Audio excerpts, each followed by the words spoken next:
नमस्कार दोस्तों, हांसी की आवाज चैनल से मैं राजीव बंसल आपका अभिनंदन करता हूं। जो 17वीं लोकसभा का चुनाव नजदीक आता जा रहा है, चुनावी सरगर्मियां तेज होती जा रही हैं।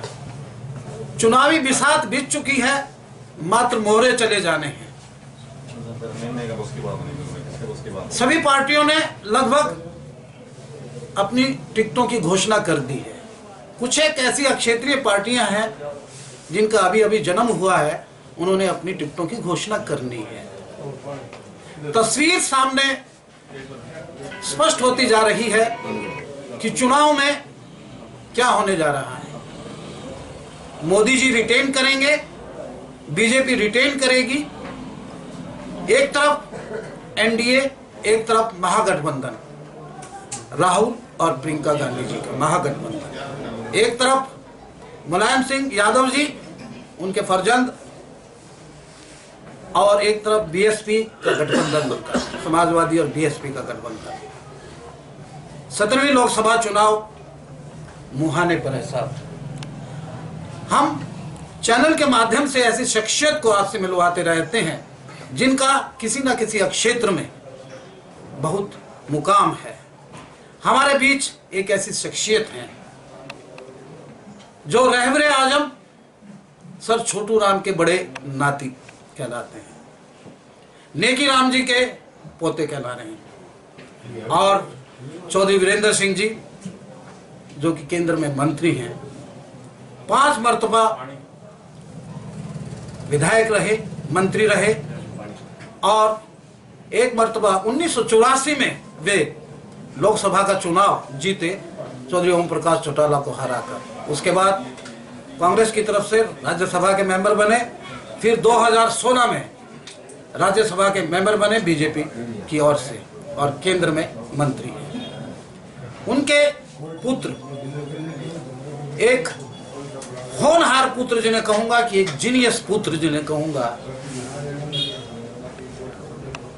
विजेंद्र सिंह जी, 1998 में इन्होंने यूपीएससी का टेस्ट क्लियर किया और आईएएस में 9वां रैंक प्राप्त किया। बहुत जीनियस, हरियाणा कैडर के आईएएस ऑफिसर। पिता डायनेस्टी को खत्म करना चाहते हैं, उन्होंने वीआरएस राजनीति से लेने की इच्छा जाहिर की और अपना मंत्री पद और राज्यसभा का सदस्यता पेशकश की, त्याग पत्र देने की पेशकश की। और साथ ही पुत्र ने भी, जो हमारे साथ बैठे हैं विजेंद्र सिंह जी, उन्होंने एमडी हैफर्ड जो कि हैं वीआरएस लेकर चुनाव में कूदने का ऐलान किया। हिसार लोकसभा क्षेत्र जो हर मायने में बहुत अहमियत रखता है, हांसी हल्का उसका एक पार्ट एंड पार्शियल है। आज हमारे बीच ऐसी शख्सियत जिसे मैं जीनियस कहूं और बहुत ही कर्मठ, अपराइट, ऑनेस्ट आईएएस ऑफिसर कहूं, जो कि हाल ही में वीआरएस लेकर आए हैं। आइए उनसे एक बेबाक बातचीत करते हैं कि एक ब्यूरोक्रेट से आप राजनेता क्यों बनना चाहते हैं। क्या आप अपनी डायनेस्टी को आगे बढ़ाना चाहते हैं? क्या अपनी लेगेसी को आगे बढ़ाना चाहते हैं? आपकी माता भी, माता श्री भी प्रेमलता जी उचाना हल्के से एमएलए। बीइंग ए ब्यूरोक्रेट आप बहुत अच्छा काम कर रहे हैं, तो ऐसा क्या आपके जहन में आया कि आपको राजनीति में कूदना पड़ा? राजनीति एक बहुत ऐसा शब्द है, जब हम बात करते हैं विजेंद्र जी, तो कोई छोटी बात हो जाती है तो उसको कहते हैं कि तू राजनीति कर रहा है, तू राजनीति मत कर। तो आपको लगा नहीं कि राजनीति में इतना ओछापन आ गया है? आप एक बहुत अच्छे ऊंचे कद के ब्यूरोक्रेट रही हैं, अपराइट रहे हैं, आपका नाम रहा है, एमडी हैफर्ड रहे, एमडी वेयर हाउस कॉरपोरेशन भी रहे, और अन्य पदों को एड ऑन किया आपने। तो राजनीतिक क्षेत्र क्यों चुना? पहले तो हमें यह बताइएगा। देखिए, जहाँ तक मेरा राजनीति में औपचारिक रूप से आने का सवाल है, मैं ये कहूँगा कि शायद ये समय की एक बात है। ऐसा नहीं है कि मेरा राजनीति में दिलचस्पी नहीं थी या मेरी रुचि नहीं थी। मैं एक राजनीतिक पृष्ठभूमि से आता हूँ, जहाँ तक मेरे परिवार का सवाल है। और बचपन से ही, चाहे अपने दादाजी के साथ समय जब मैं बिताता था, हालांकि वो राजनीति से उस समय तक रिटायर हो चुके थे, हाँ, लेकिन उनके साथ या घर में हमेशा मैंने तो एक सामाजिक और राजनीतिक माहौल ही देखा है, उसी में पला बड़ा हूँ। सो उस हिसाब से यदि देखें तो राजनीति ना मुझसे कभी दूर रही। हाँ, लेकिन इतना ज़रूर था कि मेरे माता पिता का, खासतौर पर मेरे पिताजी का ये मत था कि हमारी शिक्षा दीक्षा अच्छी हो जाए और अपना कोई करियर पाथ प्रोफेशनली बना लें अपना। तो उस वजह से हमको कभी भी किसी भी प्रकार से, पूरा जो बचपन कॉलेज की उम्र जो थी, कभी भी किसी प्रकार की राजनीति के आसपास नहीं आने दिया गया। सेंट स्टीफन से आप पास आउट है, जेएनयू से आप पास आउट हो? जी, मैं सेंट स्टीफन से मैंने हिस्ट्री ऑनर्स किया था, जेएनयू से फिर मैंने एमए हिस्ट्री में किया था। जी, वो एक चीज़ थी। और एक मेरे दिमाग में बचपन से, खास तौर पे मेरी माँ ने ये एक चीज़ डाली थी कि अपने पिताजी का मुंह मत देखते रह जाना, अगर ज़िंदगी में कुछ करना है तो खुद कर लेना। वो एक चीज़ बहुत जल्दी मेरे अंदर घर कर दी गई थी।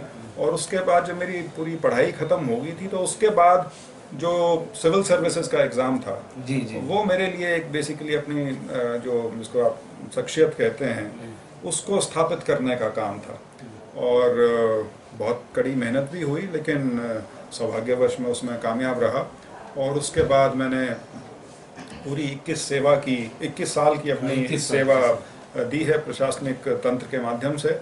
और मैं दोनों में ज़्यादा फ़र्क भी नहीं मानता, क्योंकि जब आप प्रशासनिक सेवा में जो आप जिन पदों को ग्रहण करते हैं, जी जी, उसमें भी बेसिकली तो आप लोगों की समस्याएं और उसका जो निदान है, उसका जो समाधान है, उसी की खोज में रहते हैं और उसी को करने का प्रयास करते हैं। ये दोनों कोरिलेट करते हैं। बिल्कुल। और लेकिन राजनीति का जो कैनवस है जिस पे आप काम करते हैं, वो बहुत बड़ा है, कॉम्प्रिहेंसिव, बहुत बड़ा है, जिसको कहते हैं 360 डिग्री का है। जबकि आप प्रशासनिक सेवा में जिस महकमे में, जिस डिपार्टमेंट में या जिस बोर्ड कॉरपोरेशन में हैं, वही आपका अधिकार क्षेत्र होता है, उसके बाहर नहीं। और राजनीति में सबसे बड़ी चीज़ ये है कि जो लोगों के साथ कनेक्ट है, लोगों के साथ जो एक संवाद है, लोगों के साथ जो एक आमना सामना है, उसके अंदर कोई परतें नहीं होती। उसके अंदर आप 24 घंटे लोगों की नज़रों में हैं, लोगों की नज़रों के सामने हैं, आप जवाब दें हैं हर चीज़ सर, आपके जवाब में ही बहुत कुछ है कि आपके खून में या आपके डीएनए में पॉलिटिक्स है, राजनीति है। जैसे कि आप बता रहे हैं कि आपके परनाना, दादा, पिता, माँ सभी राजनीति। और अब देश इस मुहाने पे आके खड़ा है। एक तरफ एनडीए, एक तरफ यूपीए है, एक तरफ बहन मायावती है, मुलायम सिंह भी उनके साथ 26 साल के बाद मिल चुकी है। तो इसमें आपको कितनी बोटलनेक्स मिलेंगी? क्या आपको लगता है कि बीजेपी रिटेन करेगी, मोदी जी रिटेन करेंगे, और किन किन इश्यूज के ऊपर, किन किन मुद्दों पे यानी कि बीजेपी चलेगी? आप लेके चल रही है। आपको तो कांग्रेस से भी दो हाथ करने हैं, आपको तो क्षेत्रीय पार्टियों से भी दो हाथ करने हैं। आप किन इश्यूज के ऊपर चुनाव लड़ रहे हैं? बीजेपी क्या क्या इशू लेके चल रही है? बीजेपी ने एंटी इनकम्बेंसी फैक्टर भी झेलना होगा, डिमोनेटाइजेशन हुआ है यहाँ पर, जीएसटी भी यहाँ लागू हुआ है, आप एक ब्यूरोक्रेट रही हैं, इनके प्रभाव है। यहाँ की पब्लिक यानी कि डोमेन जो है इतना ज़्यादा लिटरेट नहीं है, वो इसको झेल रहे। और पुलवामा हमला भी हुआ है। ऐसे में विजेंद्र जी कैसे पार पाएंगे आप इस हल्के से? देखिए, आपने जो एक बड़ी देश में राजनीतिक तस्वीर का जिक्र जो किया जी, वही ये दर्शाती है कि जब राजनीतिक तौर पे घुर विरोधी या जिनको दुश्मन की भी संज्ञा यदि आप दे दें तो गलत नहीं होगा, जब वो इकट्ठे आ रहे हैं और सिर्फ एक ध्येय के साथ कि किसी तरह से नरेंद्र मोदी जी को और भाजपा को रोका जाए, सो इसका तो अर्थ निकालना बड़ा सादा है कि आज के दिन भाजपा इतनी सुदृढ़ हो चुकी है देश में कि उसको रोकने के लिए इस तरह की कवायद की जा रही है। हालांकि वो कवायद बड़ी अधकचरी सी है, वो किसी स्टेट में है, किसी में नहीं है, कहीं पे जो कहने को दोस्त हैं वो आपस में चुनाव लड़ रहे हैं, चाहे आप केरला की बात करें या बंगाल की बात करें या उत्तर प्रदेश की बात करें, तो हर जगह वो महागठबंधन नाम की तो कोई चीज़ है ही नहीं। वो तो अलग अलग क्षेत्रों में अलग अलग पार्टियां आपस में मिलकर एक चुनाव लड़ रही हैं और सबका मकसद यही दिखता है कि किसी तरह से बीजेपी को रोक लिया जाए। सो ये बीजेपी ने जो अपनी एक स्थिति बनाई है प्रधानमंत्री नरेंद्र मोदी जी के नेतृत्व में, ये इतनी सशक्त एक ताकत के रूप में अब देश में स्थापित हो चुकी है, जिससे पूरा विपक्ष जो है वो आज के दिन बौखलाहट की स्थिति में है। और यही बौखलाहट आप हरियाणा में देख सकते हैं, खास तौर पे, विशेष तौर पे हरियाणा में, क्योंकि यहाँ पे तो स्टेट गवर्नमेंट भी है जिसको 4.5 साल हो गए। और इसका अंदाज़ा आप इसी से लगा लीजिए कि आपने एंटी इनकम्बेंसी की बात की, हरियाणा में तो एक दूसरे हिसाब का माहौल बना हुआ है। यहाँ तो प्रो इनकम्बेंसी की स्थिति है, नेशनल इश्यूज़ पे भी और जो स्टेट के इश्यूज़ हैं उनके ऊपर भी।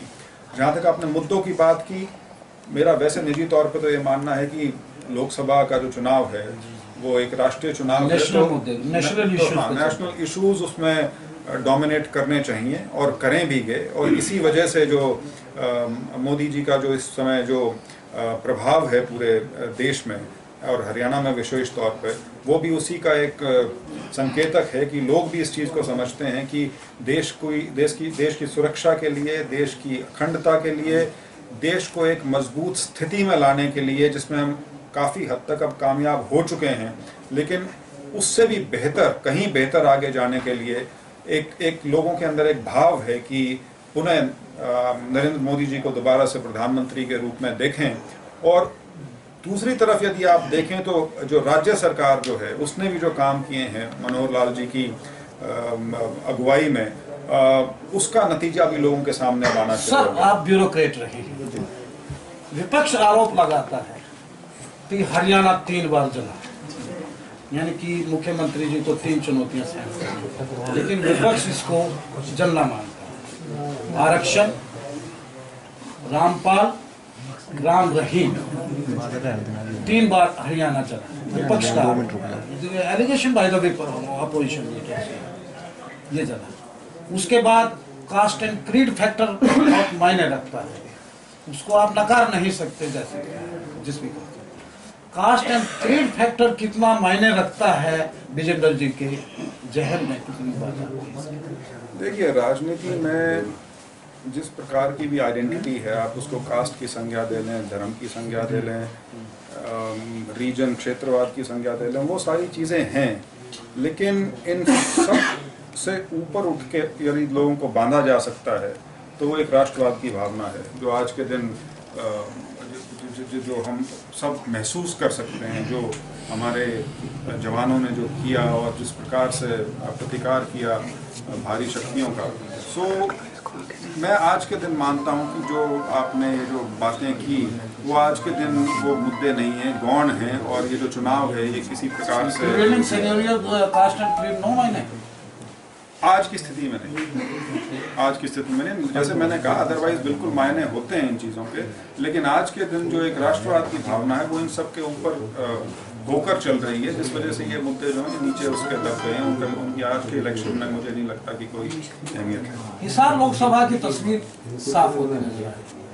आपके कंटेस्टेंट ये दुष्यंत चौटाला जो सिटिंग MP है, यंग है, डायनामिक है, यंग पार्लियामेंट्री, इनकी पार्टी का विभाजन हो गया है, लेकिन बीजेपी एक नवोदित पार्टी आम आदमी पार्टी है।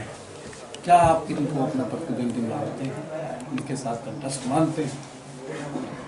अभी कांग्रेस ने नहीं डिक्लेयर किया। देखिए, दोनों पार्टी, एक पार्टी ऐसी है जिसका हरियाणा में कोई आधार ही नहीं, उसके साथ यदि कोई 3 सीट देकर अगर कोई समझौता करता है तो वो उनके दिवालियेपन को भी दर्शाता है। इससे ज़्यादा मैं और क्या कह सकता हूँ। तो सर, आखिरी प्रश्न आपसे है कि आप बीजेपी के कैंडिडेट हैं, एक ब्यूरोक्रेसी से निकल कर आए, पब्लिक डोमेन के अंदर ज़्यादा नहीं रहे, लेकिन अपने डिपार्टमेंट में आप बिल्कुल अच्छे से रहे।